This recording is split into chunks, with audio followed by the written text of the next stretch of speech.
ದೇವೇಗೌಡರು ವಿರೋಧ ಪಕ್ಷ ನಾಯಕರಾಗಿದ್ದರು. ದೇವರಾಜ ಅರಸರು ಮುಖ್ಯಮಂತ್ರಿ ಆಗಿದ್ದರು. ಅವರ ಚರ್ಚೆಗಳಾಗಬೇಕಾದಾಗ ರಾತ್ರಿ 12 ಗಂಟೆ, 1 ಗಂಟೆ, 2 ಗಂಟೆವರೆಗೂ ಚರ್ಚೆಗಳಾಗೋದು. ದೇವೇಗೌಡರ ಮುಂದೆ ಬುಕ್ಸು, ರೂಲಿಂಗ್ಸು ಇದೆಲ್ಲದೂ ಕೂಡ ಒಂದು 20 ಪುಸ್ತಕ ಇಟ್ಕೊಂಡಿರೋರು. ಸರಿಸಮಾನವಾಗಿ ದೇವರಾಜ ಅರಸರು ಕೂಡ ಅದೇ ರೀತಿಯಾಗಿ ರೂಲಿಂಗ್ಸ್ ಇಟ್ಕೊಂಡಿರ್ತಕ್ಕಂಥವ್ರು.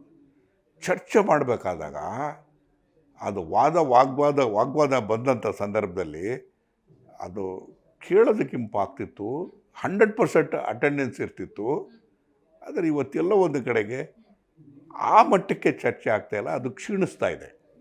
ಅರ್ಥಪೂರ್ಣವಾಗಿರ್ತಕ್ಕಂಥ ಚರ್ಚೆಗಳಾಗ್ತಾಯಿಲ್ಲ, ಸ್ವಾರಸ್ಯಕರವಾಗಿರ್ತಕ್ಕಂಥ ಚರ್ಚೆಗಳಾಗ್ತಾಯಿಲ್ಲ, ಮತ್ತು ಅಭಿವೃದ್ಧಿಪರವಾದಂಥ ಚರ್ಚೆಗಳಾಗ್ತಾಯಿಲ್ಲ.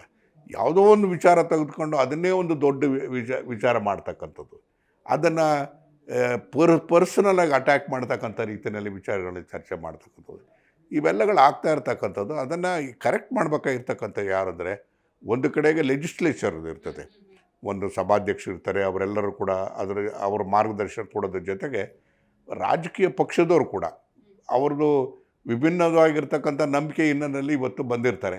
ಅವರವರ ಪಕ್ಷದ ತತ್ವ ಸಿದ್ಧಾಂತಗಳನ್ನೇ ಪ್ರತಿಪಾದನೆ ಮಾಡೋಕ್ಕೋಸ್ಕರ ಬರ್ತಾರೆ. ಅದು ಮಾಡೋದ್ರ ಜೊತೆಗೆ ಎಲ್ಲೋ ಒಂದು ಕಡೆಗೆ ಸಾರ್ವಜನಿಕವಾಗಿ ಇವತ್ತು ಕ್ಷೇತ್ರಗಳು, ರಾಜ್ಯ, ಜಿಲ್ಲೆ ಮುಖ್ಯ ಅಂತಕ್ಕಂಥದ್ದು ಬರಬೇಕಾದಾಗ ಅರ್ಥಪೂರ್ಣವಾದಂಥ ಚರ್ಚೆಗಳಾಗಬೇಕು.